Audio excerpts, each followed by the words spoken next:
https://play.google.com/store/app/details ed=com सा universal book stock Hind stories. Gautam का ग्रह त्याग, जन्म, रोग और मृत्यु जीवन के सत्य हैं।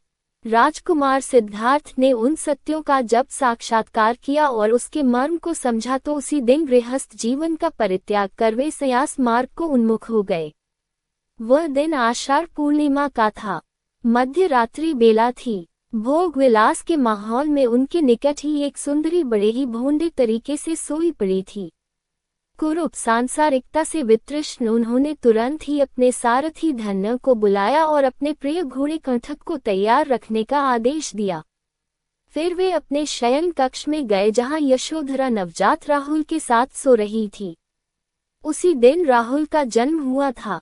अपनी पत्नी और पुत्र पर एक अंतिम दृष्टि डाल उन्हें सोते छोड़ कंठक पर सवार वे नगर की ओर निकल पड़े। रोकने के प्रयास में धन्य भी उनके घोड़े की पूंछ से लटक गया। कहा जाता है कि देवों ने कंठक के पैरों के ताप और हिनहिनाहट के शोर को दबा दिया और उनके निष्क्रमण के लिए नगर द्वार खोल दिए थे। कपिलवस्तु नगरी के बाहर आकर वे एक क्षण को रुके और अपने जन्म और निवास स्थान पर एक भरपूर दृष्टि डाल आगे बढ़ गए। रात भर घुड़सवारी करने के बाद अनोगा नदी तक पहुंचे जो कपिलवस्तु से 30 भोजन दूर था।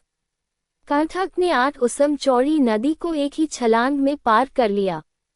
नदी की दूसरी तरफ उन्होंने अपने तमाम आभूषण उतार धन्य को दे अपने बाल और दाढ़ी अपनी तलवार से काट हवा में उछाल दिए।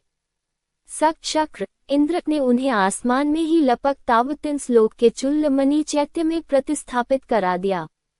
ब्रह्म घटिकार ने तब स्वर्ग से उतर गौतम को कासाय चीवर तथा एक संन्यासी योग्य 7 अन्य आवश्यक वस्तुएं प्रदान किए।